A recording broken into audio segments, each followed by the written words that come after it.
تو ان کی باتیں نہ سنیں، بلکہ آپ اللہ تعالیٰ کے آگے جھک جائیں، اللہ تعالیٰ کے آگے سجدوں کی کثرت کریں اور اس کا قرب حاصل کریں۔ اب آپ دیکھیں کہ چونکہ سجدے کا عمل اتنا خوبصورت ہے، تو اس کی جو دعا جو انشاءاللہ تعالیٰ ہم سیکھیں گے، اس کی طرف جانے سے پہلے میں نے سوچا کہ ہم تھوڑا سا ریویو کر لیتے ہیں کہ مسنون طریقے سے سجدہ کرنا کیا ہے، کیونکہ یہ بھی تو ضروری ہے نا کہ ہم سجدے میں وہ ساری باتیں محسوس کریں جو کہ اس عمل میں ضروری ہیں، اور وہ تبھی ہو سکتی ہیں جب ہم اس طرح سجدہ کریں گے جس طرح نبی صلی اللہ علیہ وسلم نے ہمیں کر کے دکھایا، اور جس طرح کرنے سے پھر ہمارے اندر وہ عاجزی بھی آئے گی، اور اسی طرح آپ دیکھیں کہ آپ اپنے سجدے میں ایک تاثیر اور ایک ایفیکٹونیس محسوس کریں گے جب سنت کے مطابق آپ سجدہ کریں گے۔ سجدہ جو ہے یہ نماز کے ارکان میں سے ایک رکن ہے، اور اس کے بارے میں نبی صلی اللہ علیہ وسلم کی اس حدیث سے پتہ چلتا ہے کہ 7 ہڈیوں پر سجدہ کیا جاتا ہے، ٹھیک ہے؟ تو 7 ہڈیاں کون سی ہیں؟ عباس بن عبد المطلب رضی اللہ عنہ سے روایت ہے کہ انہوں نے رسول اللہ صلی اللہ علیہ وسلم کو فرماتے ہوئے سنا، جب کوئی بندہ سجدہ کرتا ہے تو اس کے ساتھ 7 اعضاء سجدہ کرتے ہیں، یعنی آپ کے 7 آرگنز ہیں یا 7 اعضاء ہیں، پارٹس آف باڈی ہیں جو آپ کے ساتھ سجدہ کرتے ہیں، اس کی پیشانی اور اس کے دونوں ہاتھ اور اس کے دونوں گھٹنے اور اس کے دونوں قدم، ٹھیک ہے؟ چلیں اس کو امیج میں بھی دیکھ لیں تاکہ ذرا زیادہ آپ کو کلیئرٹی آ جائے۔ اب آپ دیکھیں 7 بونز ہیں جن پہ آپ نے سجدہ کرنا ہے، اور وہ کون سی ہیں؟ ماتھا اور ناک ایک ہے جیسے، ٹھیک ہے، یہ ایک ہڈی ہوگی آپ کی، اسکل کی بون ہے جو ہماری۔ پھر آپ دیکھیں دونوں ہاتھ، پھر آپ کے دونوں گھٹنے اور آپ کے دونوں پاؤں کی انگلیاں جو ٹوز ہیں آپ کے، تو یہ ساری چیزیں قبلہ رخ ہونی چاہیے جب آپ سجدہ کرتے ہیں۔ اسی طرح کرتے ہیں آپ لوگ سجدہ، 7 ہڈیاں لگاتے ہیں سجدے کے دوران، کیونکہ آپ دیکھیں ہماری ان 7 ہڈیوں کو سجدہ کرنا چاہیے، اور ان 7 کی 7 کا قبلہ رخ ہونا ضروری ہے۔ چلیں ماشاءاللہ، اللہ مبارک۔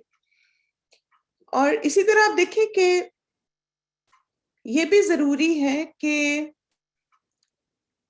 ٹوز اور فنگرز ایک ہی ہوتے ہیں نا، پاؤں کے انگلیوں کو ٹوز کہتے ہیں نا۔ ایک انسان کی 60 سال کی نماز قبول نہیں ہوئی۔ ابو ہریرہ رضی اللہ عنہ سے مرفوعاً روایت ہے کہ ایک آدمی 60 سال نماز پڑھتا رہتا ہے لیکن اس کی نماز قبول نہیں ہوتی، شاید اس کی وجہ یہ ہو کہ وہ رکوع تو پورے کرتا ہو لیکن سجدے مکمل نہ کرتا ہو، یا سجدے پورے کرتا ہو لیکن رکوع پورے نہ کرتا ہو۔ یعنی آپ دیکھیں کہ اگر ہمارا رکوع اور سجدہ نماز میں مکمل نہیں ہے تو پھر 60 سال بھی کوئی نمازیں پڑھتا رہا تو اس کی نمازیں قبول نہیں ہوں گی۔ تو اس لیے اس کے بارے میں سیکھیں بھی، نماز کا مسنون طریقہ، اور صحیح طریقے سے ادا بھی کرنے کی کوشش کریں۔ پھر اسی طرح آپ دیکھیں کہ جو سجدے نہیں کرتا پراپرلی اس کو چور بھی کہا گیا۔ رسول اللہ صلی اللہ علیہ وسلم نے فرمایا لوگوں میں سب سے بدترین چور وہ ہے جو اپنی نماز میں چوری کرتا ہے۔ لوگوں نے پوچھا اللہ کے رسول صلی اللہ علیہ وسلم انسان اپنی نماز میں کس طرح چوری کر سکتا ہے؟ آپ صلی اللہ علیہ وسلم نے فرمایا اس طرح کہ وہ اس میں رکوع اور سجود اچھی طرح مکمل نہ کرے، یا فرمایا جو رکوع اور سجود میں اپنی پشت سیدھی نہ کرے، یعنی جلدی جلدی اس کو بس کرے۔ اور آپ دیکھیں جلدی جلدی کب ہوتی ہے؟ جب ہمیں بس کچھ ہم نے تسبیحات یاد کی ہوتی ہیں، بس سبحان ربی العظیم اور سبحان ربی الاعلیٰ، وہ جلدی جلدی پڑھا ہوں، دیٹس اٹ۔ اطمینان سے، سکون سے رکوع کریں، اطمینان اور سکون سے سجدہ کریں تاکہ آپ وہ ساری باتیں محسوس بھی کریں، اور آپ کی نماز جو ہے وہ آپ کے لیے ایک اسپرچل ایکسپیرینس بن جائے۔ آپ دیکھیں نا کہ نبی صلی اللہ علیہ وسلم کہتے تھے کہ میری آنکھوں کی ٹھنڈک نماز ہے۔ آنکھوں کی ٹھنڈک کا کیا مطلب ہے؟ یعنی جب وہ نماز پڑھ لیتے تھے تو اگر کوئی بھی پریشانی، مشکل یا کوئی انگزائٹی ہوتی تو ختم ہو جاتی تھی۔ ہم جس طرح نماز سے پہلے ہوتے ہیں ویسی بعد میں ہوتے، کیوں؟ کیونکہ ہماری نمازوں میں سکون نہیں ہے۔ میں نے ایک دفعہ یہ پڑھا تھا کہ جن کو نماز پڑھنے کے باوجود سکون نہیں ملتا، ان کو چاہیے کہ وہ سکون سے نماز پڑھا کریں. تو یہ ویسے ہے تو مزے کی بات کہ جلدی جلدی نماز پڑھنا اور پھر ہم کہتے ہیں کہ ہماری زندگیاں پرسکون ہو جائیں، تو ایسے نہیں ہو سکتا. سب سے پہلے اپنی نمازوں میں سکون اور اطمینان لے کر آئیں. ریس نہ لگا دیا کریں نماز میں، سکون سے سارے آپ کو پتہ ہے کہ جو نماز میں اطمینان ہے، یعنی قیام آرام سے کرنا، ساری ہڈیاں جگہ پر ہوں، پھر رکوع میں جسے اپنی بیک کو سٹریٹ کرنا، پھر اس کے بعد اب جب قوموں میں آتے سیدھا کھڑا ہونا، پھر سجدے میں 7 ہڈیاں آپ کی سجدہ کریں. تو یہ ساری چیزیں جب پرسکون طریقے سے ہوتی ہیں تو پھر آپ کو بھی اپنی زندگی میں ایک سکون محسوس ہوتا ہے. آپ کی نماز جو ہے وہ آپ کے سارے مسائل کا حل بن جاتی ہے.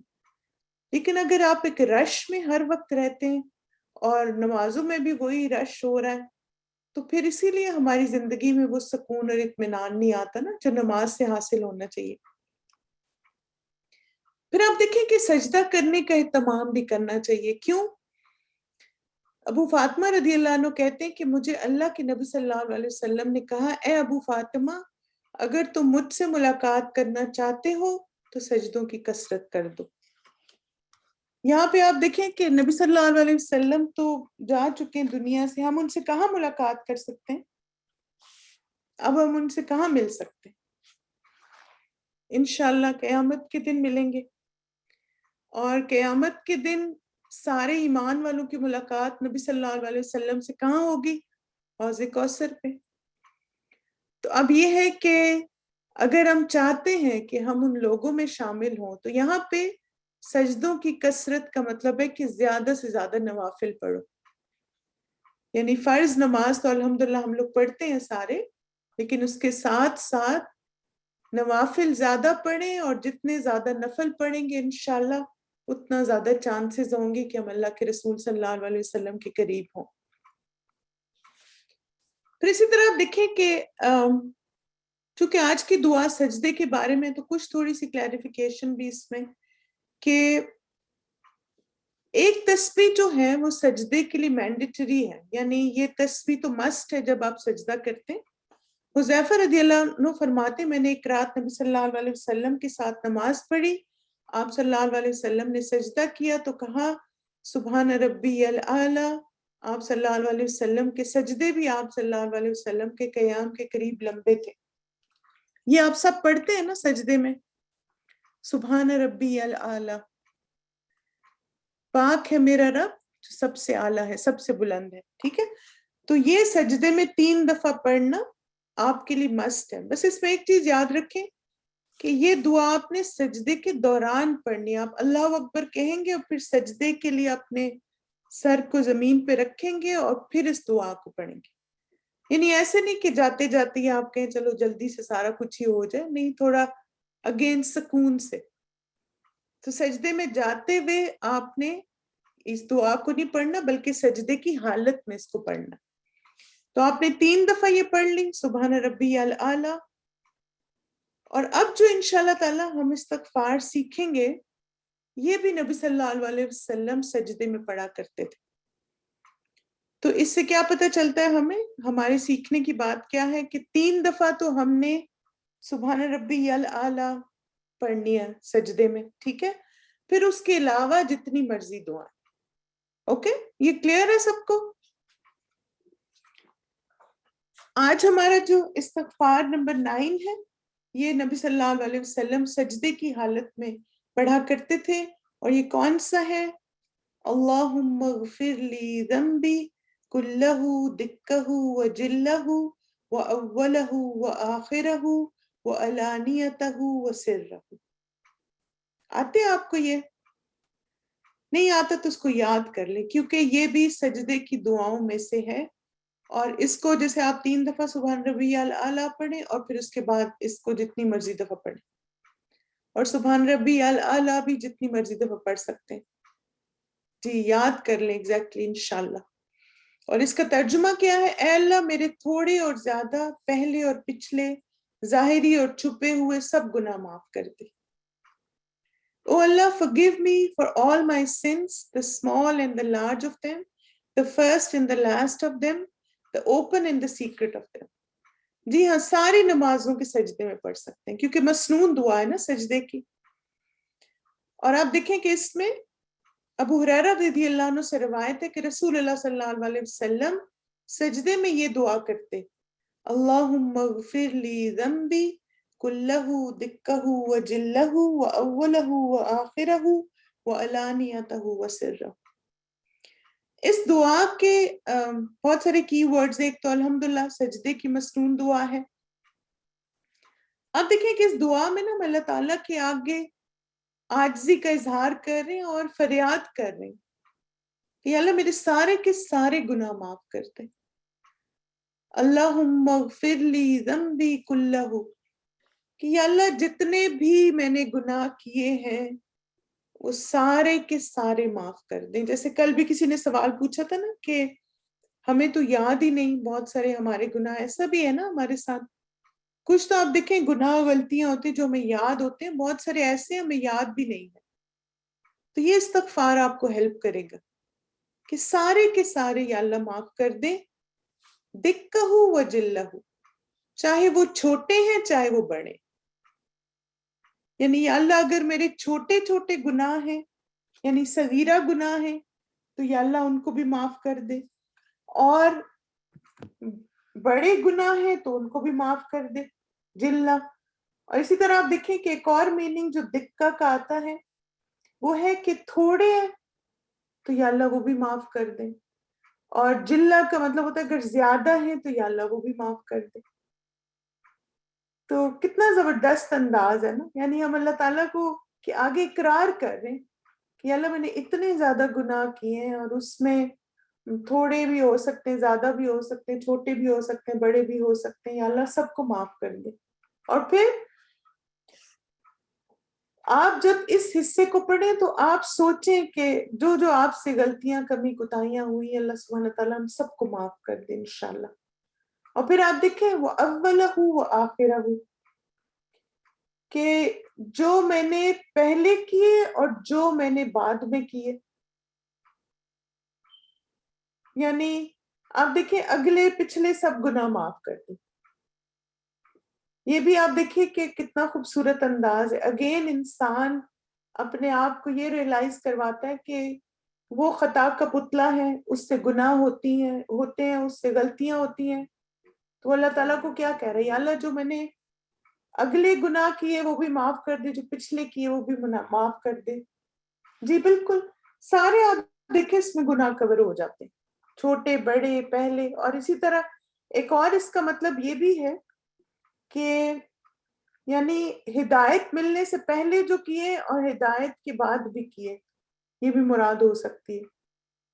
کیونکہ آپ دیکھیں نا کہ بعض تو ہم نے لا علمی میں گناہ کیے ہوتے ہیں نا, ہمیں پتہ نہیں ہوتا اور ہم وہ گناہ کر جاتے ہیں. بعض دفعہ ہمیں پتہ ہوتا ہے گناہ اور پھر بھی ہم کر جاتے ہیں, تو وہ بھی اسی میں آ جاتا ہے اولہ و آخرہ, کہ یا اللہ اگر میں نے ایسی حالت میں گناہ کیا جب مجھے نہیں پتا تھا یا اللہ وہ بھی معاف کر دے, اور میں نے اگر ایسے حالات میں کیا جب مجھے پتا تھا تو یا اللہ ان کو بھی معاف کر دے. اور پھر کوئی بھی غلطیاں اور گناہ جو کہ آپ نے ماضی میں کیے ہم سب کی معافی اللہ تعالیٰ سے مانگ رہے, اگلے پچھلے یا اللہ سارے گناہوں کو معاف کر دے. یعنی یہ دعا کا انداز نا بالکل ایسا ہے کہ جیسے آپ اللہ سبحانہ تعالیٰ کہہ رہے ہیں کہ یا اللہ میرے جو اعمال نا بالکل کلین ہو جائے, اس میں کچھ بھی گناہ باقی نہ رہے انشاءاللہ.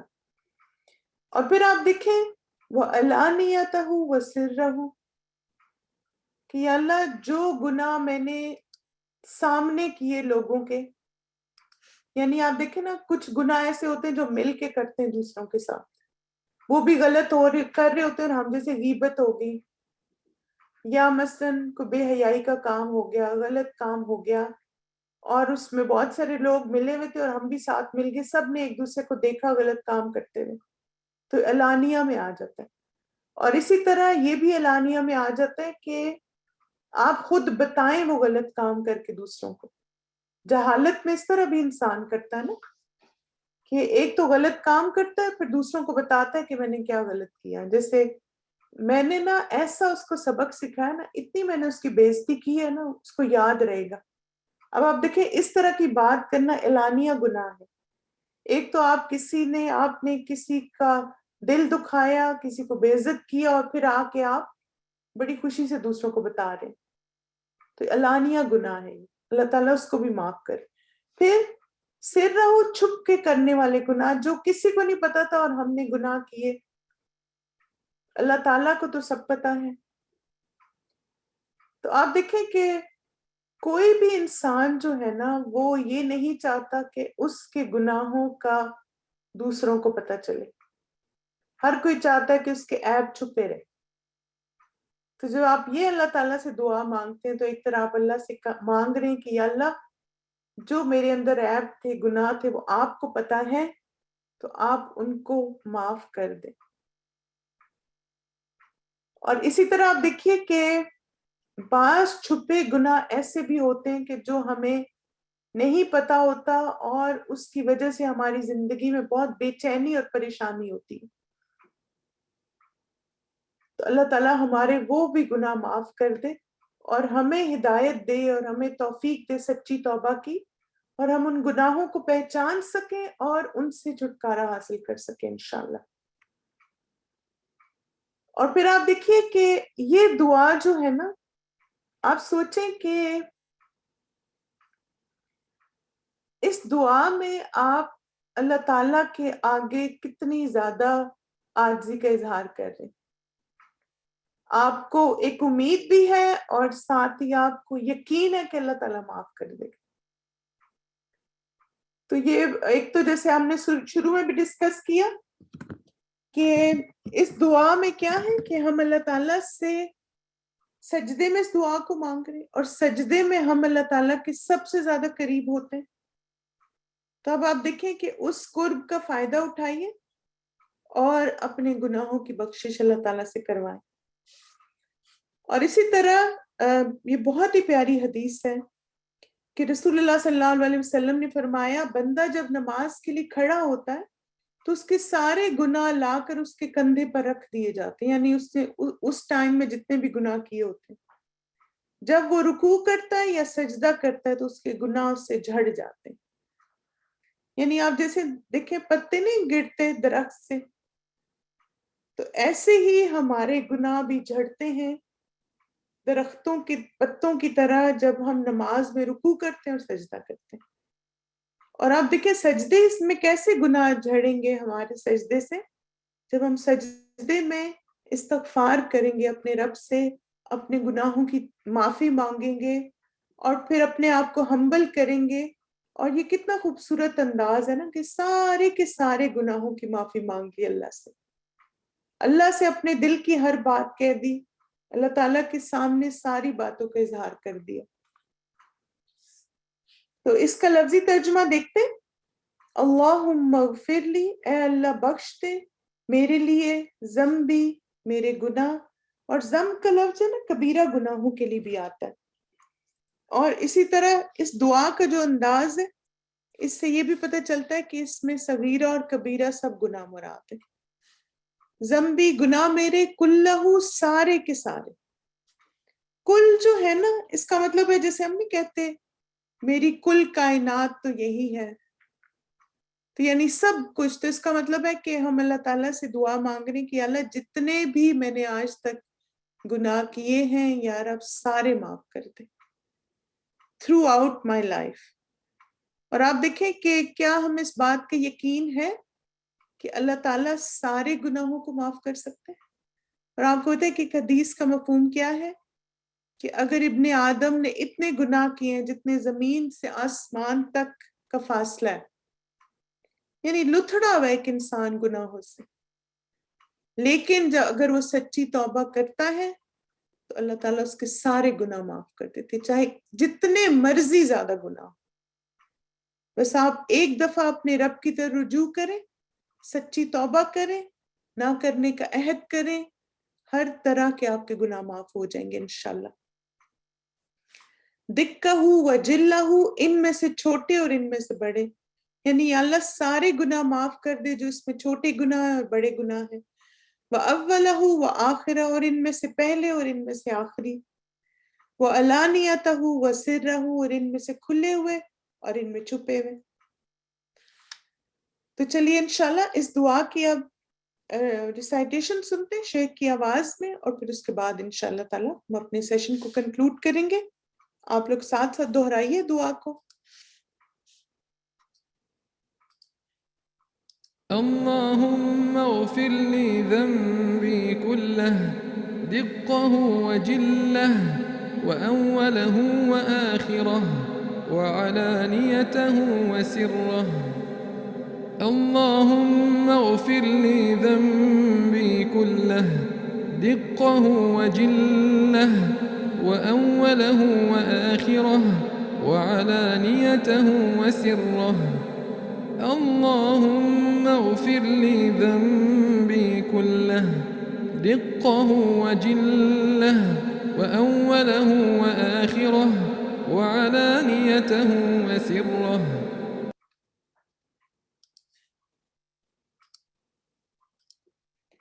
چلیں الحمدللہ شیخ احمد ان کا نام ہے، شیخ احمد عبدالرزاق نصر، الحمدللہ ہمارے الہدا کے ٹیچر بھی ہیں، اور پھر ہم ان کو ریکویسٹ کرتے ہیں تو ہمیں الحمدللہ وہ دعا کو کی ریسائٹیشن بھیج دیتے ہیں تاکہ ہم اس کو سن سن کے جلدی یاد کر لیں انشاءاللہ۔ چلیں مانگے اس کو ایک دفعہ۔ اللہم اغفر لی ذنبی کلہ ودکہ وجلہ وأولہ وآخرہ وعلانیتہ وسرہ۔ اے اللہ میرے تھوڑے اور زیادہ، پہلے اور پچھلے، ظاہری اور چھپے ہوئے سب گناہ معاف کر دے۔ اللہ سبحانہ تعالیٰ سے دعا ہے اللہ تعالیٰ ہمارے سجدوں میں طوالت پیدا کرے، ہم طویل سجدے کریں اور سجدوں میں اس دعا کو مانگیں سچے دل سے اور خلوص نیت سے، تاکہ اللہ سبحانہ تعالیٰ ہم سب کے اگلے اور پچھلے گناہوں کو معاف کر دیں، اور جب ہم اپنے رب کے سامنے جائیں تو صاف شفاف دل اور صاف شفاف اعمال نامہ لے کر جائیں۔ آمین۔ جزاکم اللہ خیرن کثیرا my dear students، بارک اللہ فیکم، سبحانک اللہم و بحمدک، اشہد ان لا الہ الا انت، استغفرک و اتوب الیک۔ السلام علیکم ورحمۃ اللہ وبرکاتہ۔ أستغفر الله وأتوب إليه. أستغفر الله وأتوب إليه. أستغفر الله وأتوب إليه. رب اغفر لي خطيئتي يوم الدين. رب اغفر لي خطيئتي يوم الدين. رب اغفر لي خطيئتي يوم الدين. سبحانك وبحمدك أستغفرك وأتوب إليك. سبحانك وبحمدك أستغفرك وأتوب إليك. سبحانك وبحمدك أستغفرك وأتوب إليك. اللهم اغفر لي وارحمني واهدني وعافني وارزقني. اللهم اغفر لي وارحمني واهدني وعافني وارزقني. اللهم اغفر لي وارحمني واهدني وعافني وارزقني. رب اغفر لي وتب علي إنك أنت التواب الرحيم.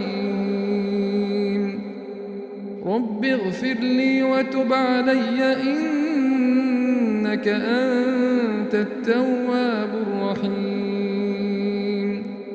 رب اغفر لي وتب علي إنك أنت التواب الرحيم. اللهم اغفر لي ذنبي ووسع لي في داري وبارك لي في رزقي. اللهم اغفر لي ذنبي ووسع لي في داري وبارك لي في رزقي. اللهم اغفر لي ذنبي ووسع لي في داري وبارك لي في رزقي. أستغفر الله العظيم الذي لا إله إلا هو الحي القيوم وأتوب إليه. أستغفر الله العظيم الذي لا إله إلا هو الحي القيوم وأتوب إليه.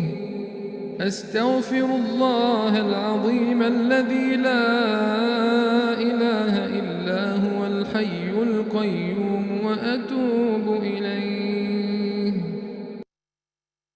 اللهم اغفر لي وارحمني وتب علي إنك أنت التواب الرحيم.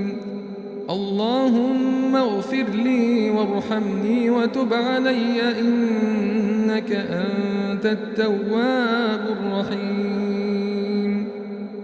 اللهم اغفر لي وارحمني وتب علي إنك أنت التواب الرحيم. اللهم اغفر لي ذنبي كله دقه وجله وأوله وآخره وعلانيته وسره. اللهم اغفر لي ذنبي كله دقه وجله وأوله وآخره وعلانيته وسره. اللهم اغفر لي ذنبي كله دقه وجله وأوله وآخره وعلانيته وسره.